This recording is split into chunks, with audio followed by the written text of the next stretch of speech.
Hello developers, welcome to Elixir Pro. In this video, you're gonna learn why it's so important to understand about process and how to use process. And in the final of this video, you're gonna learn how to use LiveView and why it's so important to understand process using LiveView as well. So I hope you enjoyed this video and see you in the next video. Bye bye. Why is so important to understand about process?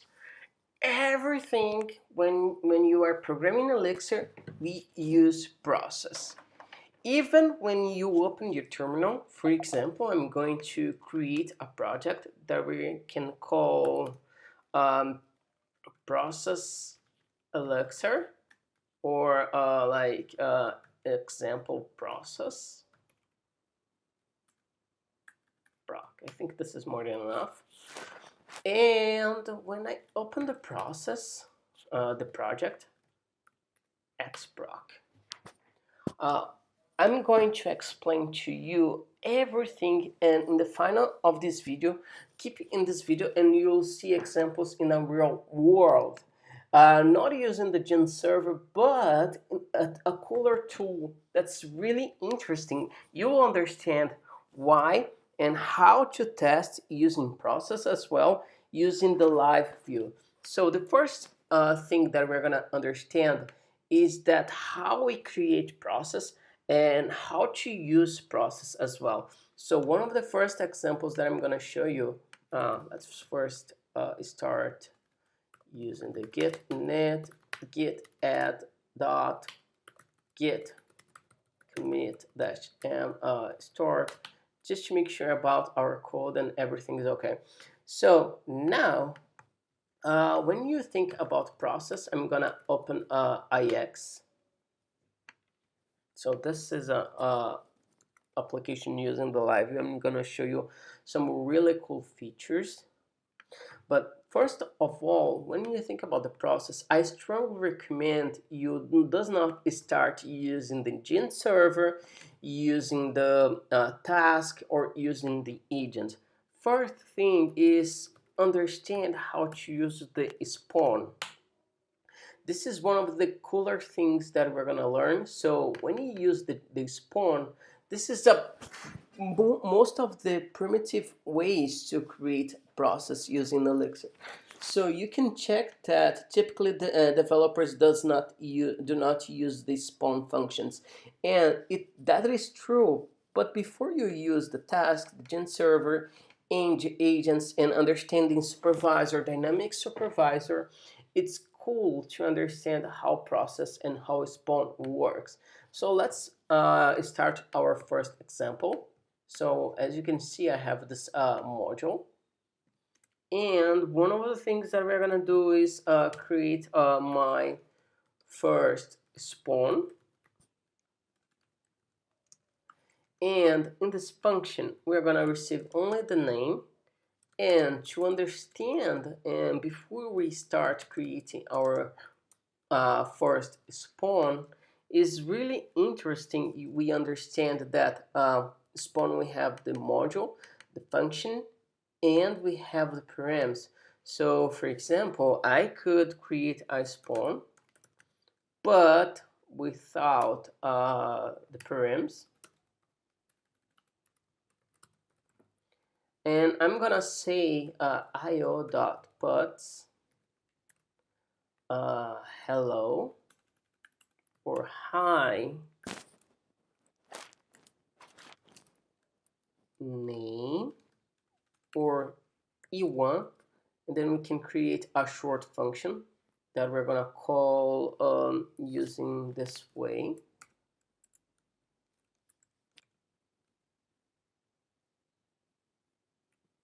Everything's okay now. First spawn,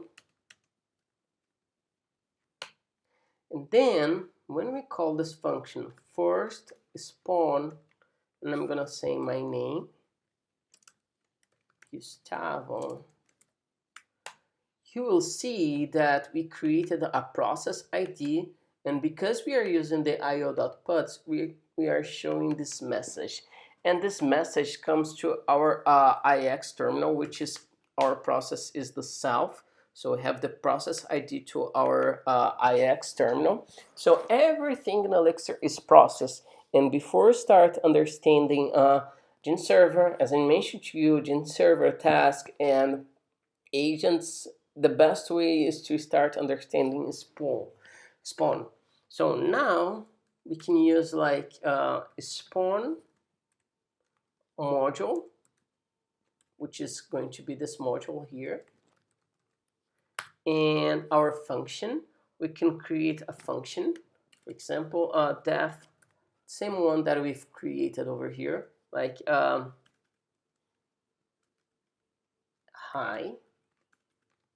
name, which is going to be io.puts hi name. This is everything that we need. Now we can pass our function here as an atom, and the parameter will be a name. Now if we recompile our code and then call xproc my first spawn sending Gustavo, we are gonna get the same result but process ID different. So when I try that again, as you can see, every time we start a process ID, and if we get this process ID using the pid and then process alive pid, as you can see, it's died. This is really cool tool. You can start many process as you want. For example, we have our function here. We can call, for example, 1 to 10 none dot each, and then we can say x proc my first spawn, and then I think this is more than enough for now. And when we call, we say hi 1 to 10 and show the message, which is really nice tool. But let's imagine a good scenario, a useful scenario. For example, we could use the process to create a synchronous a request to the database. So one of the examples that we can use is that, for example, queries or query receiving a number, and then we can execute our first class function, which is going to be a execute function query, which is going to be a timer.sleep 2 seconds, and then we can print our query executed. And now we're gonna say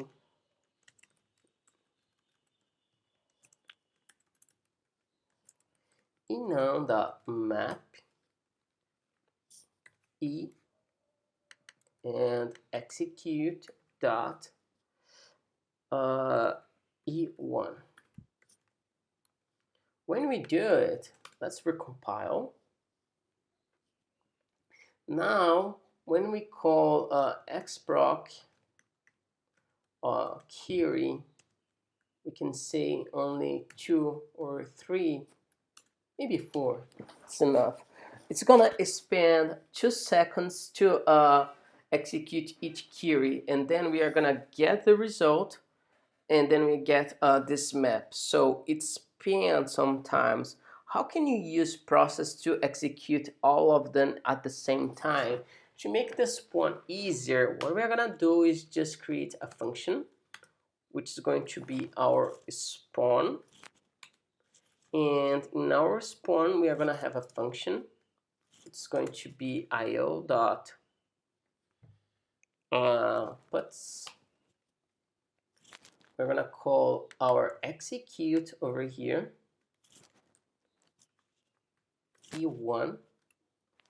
Then we are gonna end our async Now what we're gonna do is just replace to use this sync. Let's check what's happening here. io.buts, and there you go. I think now it's correct. Let me check. We are finishing this one, then we can finish this guy. So now when we recompile with 4 numbers, we get the process and we get the result.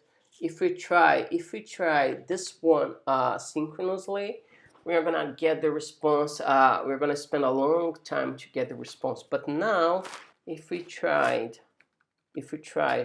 10,000, this is gonna print all the process ID and executed all those functions, which is really cool.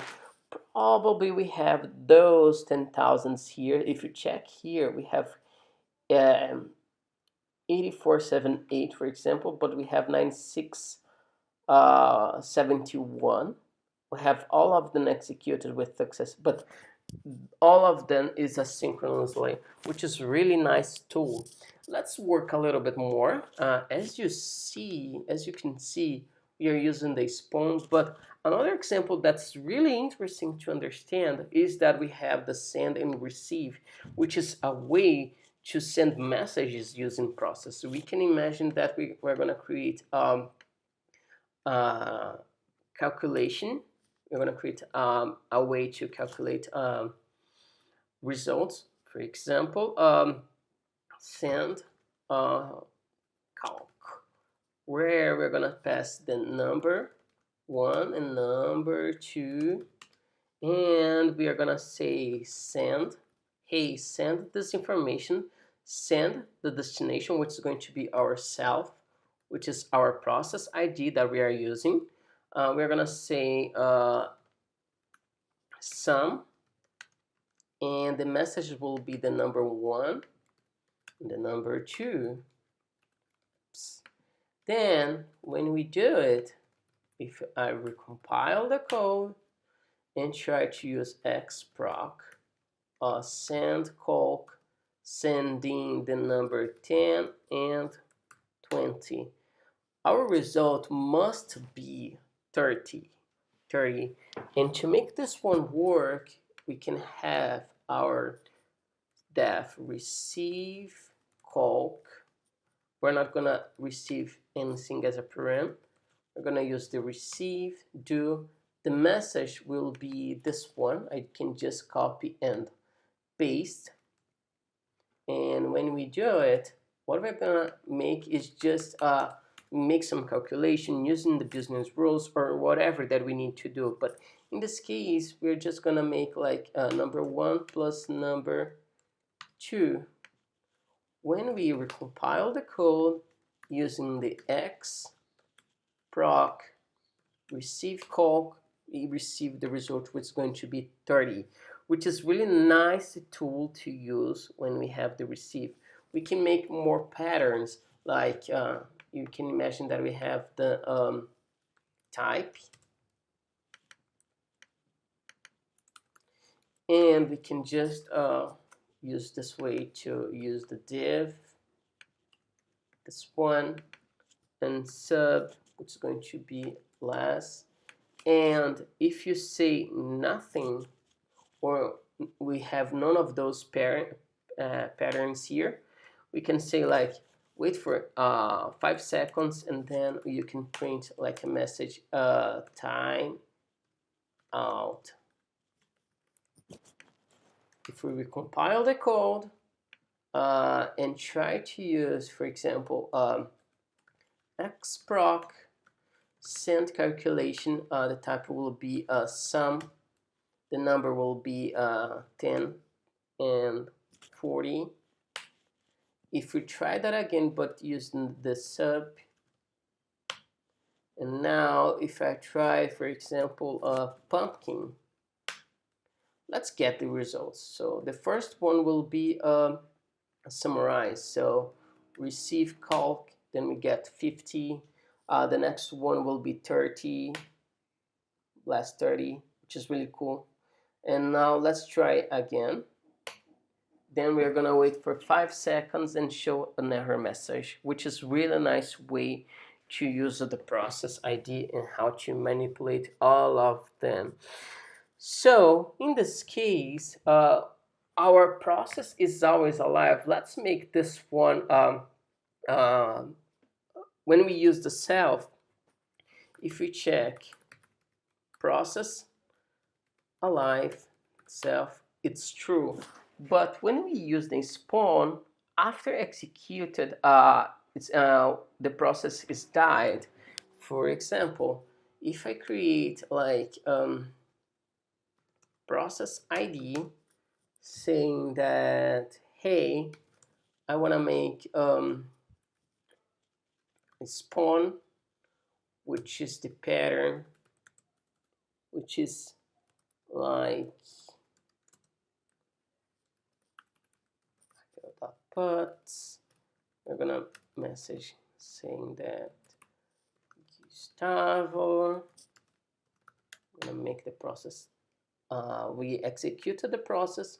When we check live and sending the PID, it's false because the process was executed, and after the process is executed, the process is died. So in our example, we could use like a looping or a way to make the calculation and to make like a way to include more value.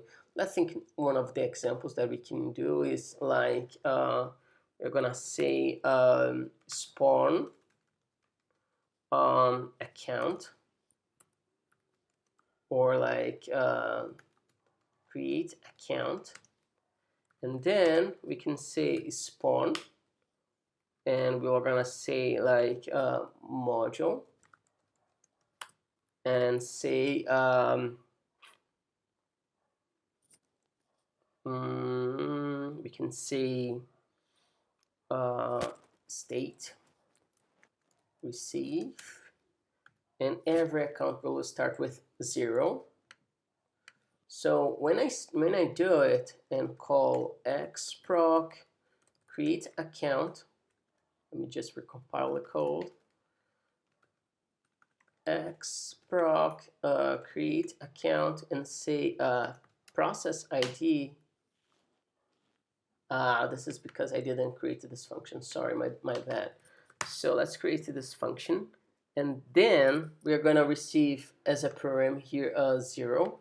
So we can say like money, or maybe I think money is enough.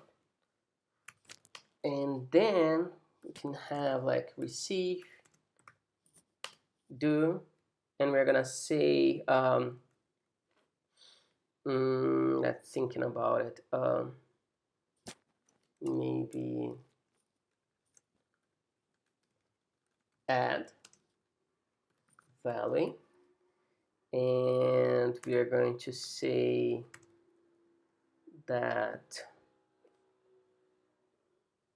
I think this is cool.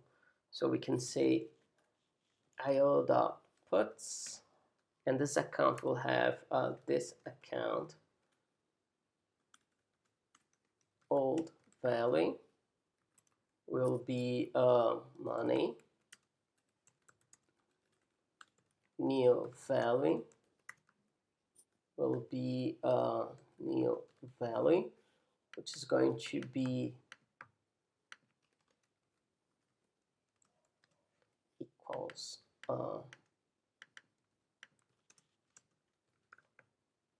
value, and we're gonna call this function again saying, hey, this is the new state.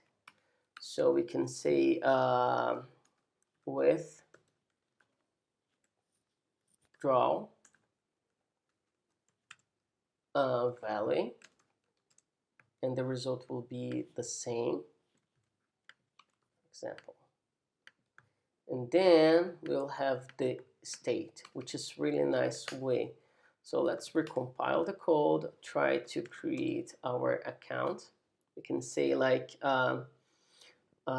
account ID. I think that our process ID is our account ID, xproc create account. We're gonna have our ID. When we say send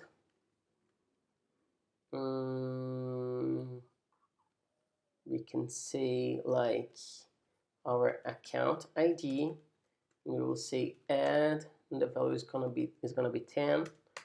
We are gonna have the old value and the new value. Again, old value and new value. Now we have 30. So now when we call, for example, withdraw, we are gonna have, oh my god, I made a mistake, sorry, my bad. Let's check if we recompile, it's gonna work. Now it doesn't work, so sorry, let me create another account. Compile.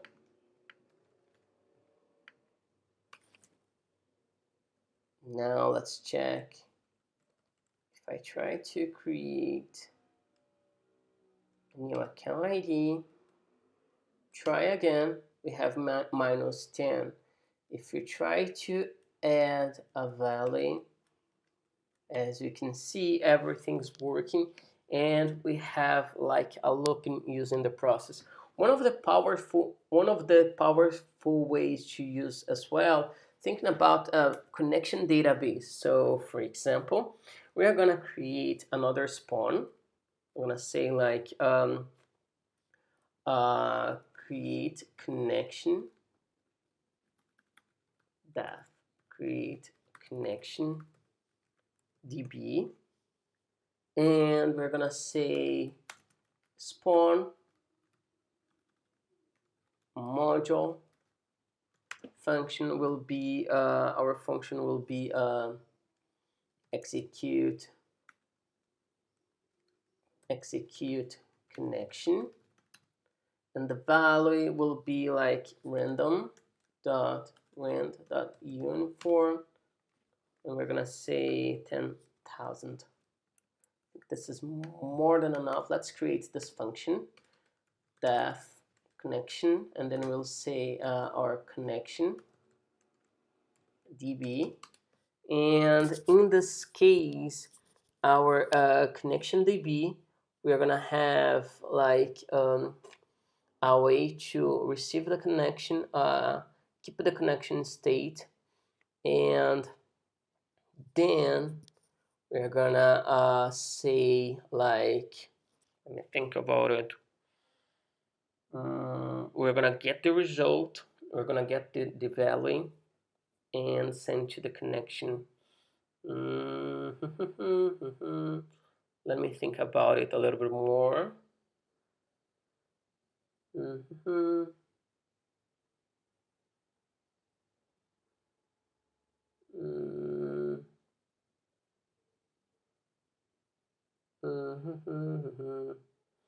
I think to make this one enough, we can say like receive, where the message will be execute query from process ID, and we'll say the query, and what we're gonna do is just getting the result using a way to execute the query, but as a function.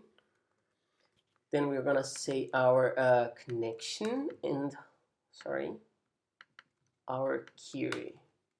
So let's create this function now. Then what we're gonna do is just create a timer slip for 2 seconds, and then we can say connection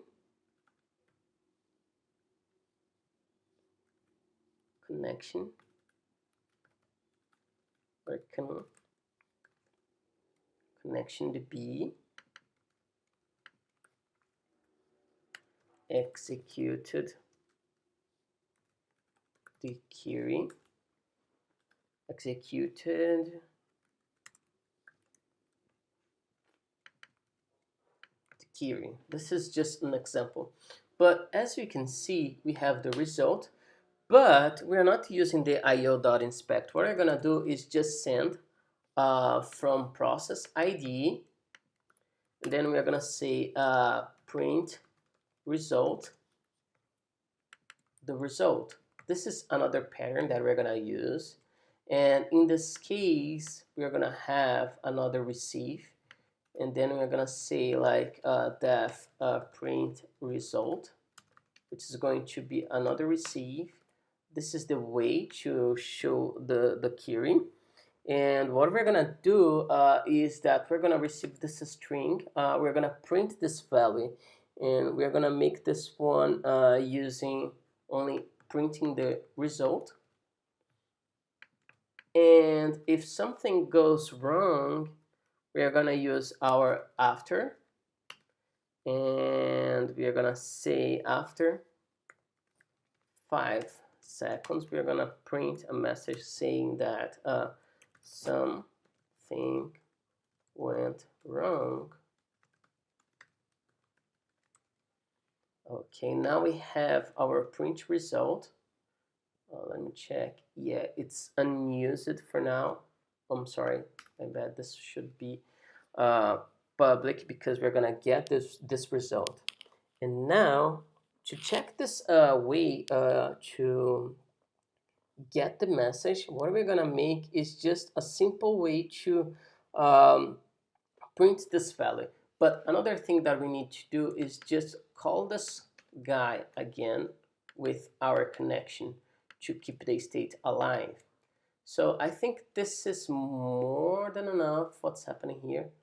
Has no local return. Connection DB has no local return. No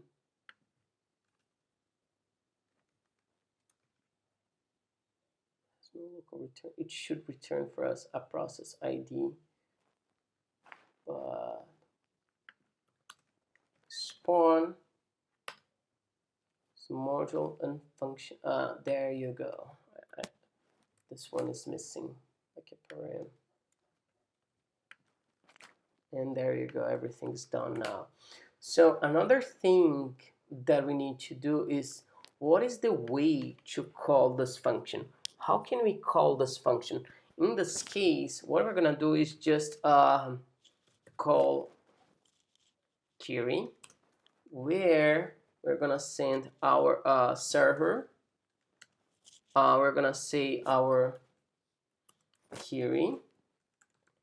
If you check that, do you remember that when we were using the spawn and receive, spawn send receive, but using the process ID that comes from spawn, we said hey io.puts, but in this case we want to send the result for another one to receive the value. So in this case, what we're gonna do is just create a way to send the result to this guy, and when someone call the print result, we're gonna get the result. So let's make this one work. So in this case, we are gonna say send our server to a query, which is this one, and we're gonna say, hey, it comes from self, and the query comes from this value, which is I think this one is more than enough for now. When we do it, let me just include brackets here. And when we do it, we are saying that, hey, execute this query, and then make this process, keep this process alive. Let's check the result now. So what we're gonna do is just recompile, and then we need to start a connection. So we're gonna say connection will be xproc create connection DB. Then we can have our process ID. In this case, we translate and we switch to a connection, just as example. Now, when we call xproc call query, we are gonna say our connection, which is going to be our server, and then we're gonna say select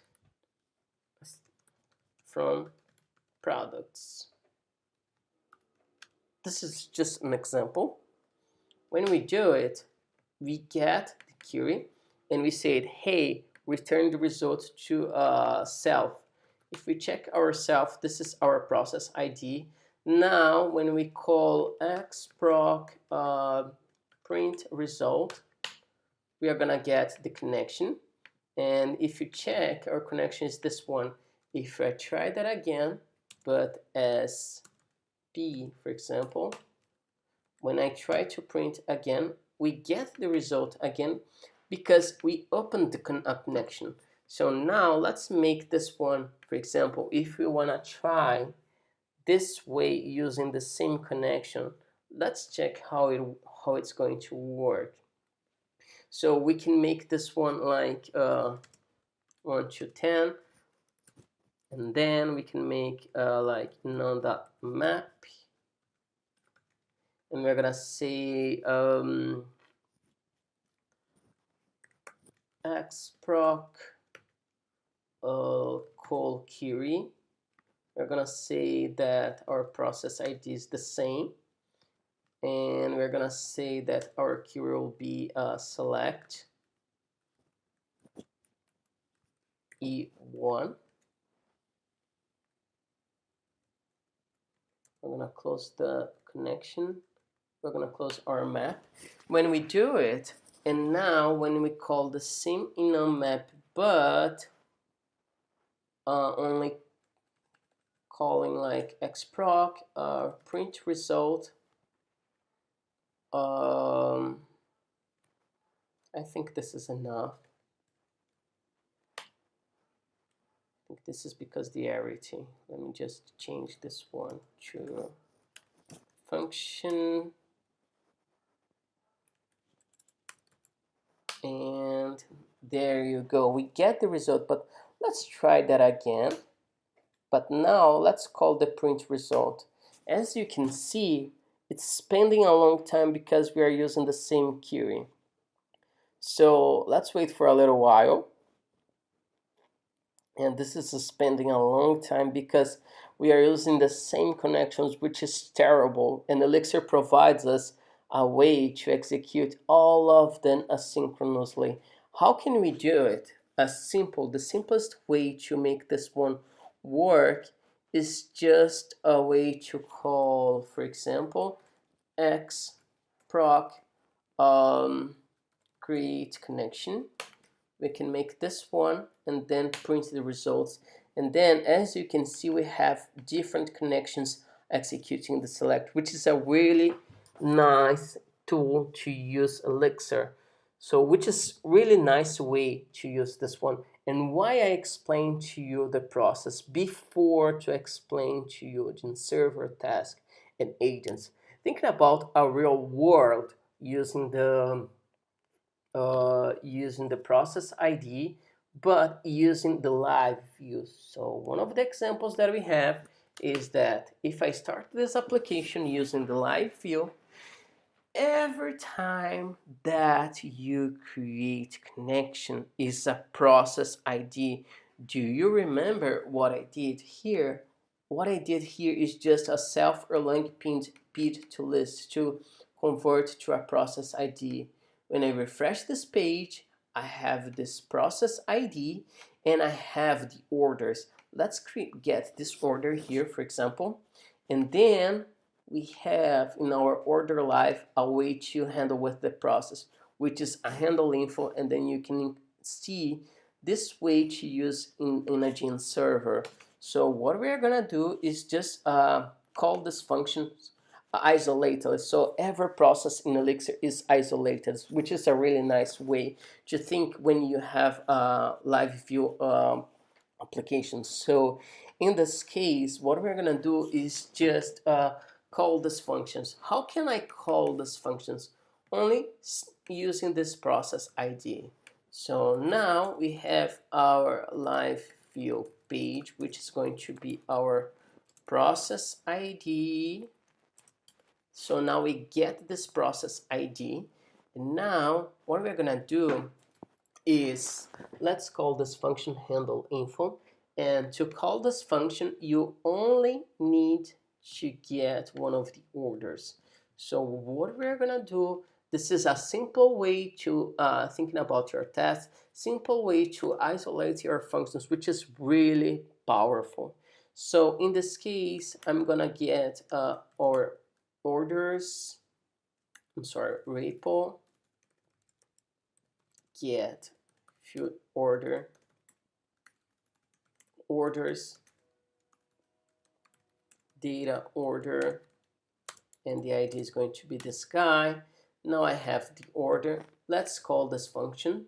So we only need to make the same pattern using the process ID, LiveView page.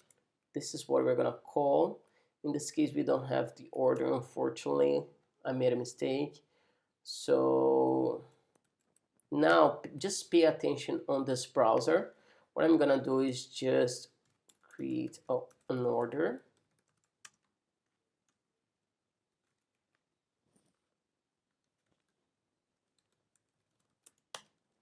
Now let's try to call this function using the send LiveView page, and this way. When I do it, as you can see, we call this self function, and then we check this message. One of the things that we can do is just using like hello speed. It's recompiling the code. When we call the function, and the process ID has changed. Let's create this one again. LiveView page will be our PED. Now, as you can see, hello PED every time. So in this case, as you can see, we receive the message. Let's try that again. Receive again the message, which is really nice tool to use with Elixir. I hope you guys enjoy and learned a lot of this video. Give us your like. It's really important for us to make the channel grow. And it's really important to Elixir community to know it. So share with this content with your friends as well. So thank you so much to watch this video, and talk to you later. Bye bye.